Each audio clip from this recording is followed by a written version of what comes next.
ফ্ল্যাটের আলমারিতে ভর্তি টাকার বান্ডিল। টাকা গুনতে মেশিন আনতে হলো পুলিশকে। প্রায় 10 ঘন্টার অভিযানে অবশেষে উদ্ধার হলো প্রায় 2,41,00,000 টাকা।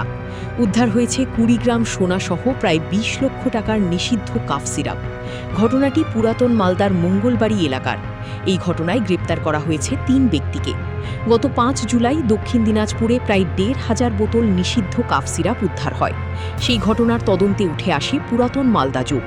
সেই সূত্র ধরেই রবিবার রাতে পুরাতন মালদার মঙ্গলবাড়িতে হানা দেয় দক্ষিণ দিনাজপুর ও মালদা থানার পুলিশ।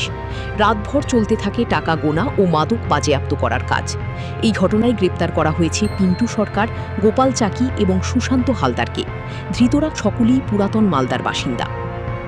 সিজারে তো টাকা আছে, কিছু গোল্ড আছে, কিছু ফেন্সিডিল আছে, এগুলো আছে। कितना अमाउंट है सर? कितना अमाउंट है? 40 লক্ষ সামথিং।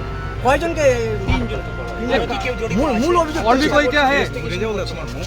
এটা কি শুধু মাদক না অন্য কিছু আছে? মাদকই, নরমালি মাদকই আছে। कि रायगंज के साथ क्या सर युक्त है ये?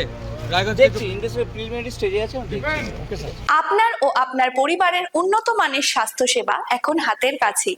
জনসেবা হেলথ ক্লিনিক অ্যান্ড নার্সিং হোমে আসুন এবং পান সম্পূর্ণ বিশ্বস্ত ও আধুনিক চিকিৎসা পরিষেবা।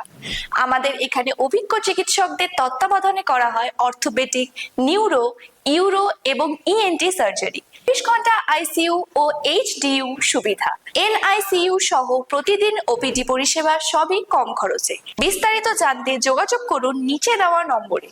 ঠিকানা NH34 গাবগাছি, যদুপুর, মালদা।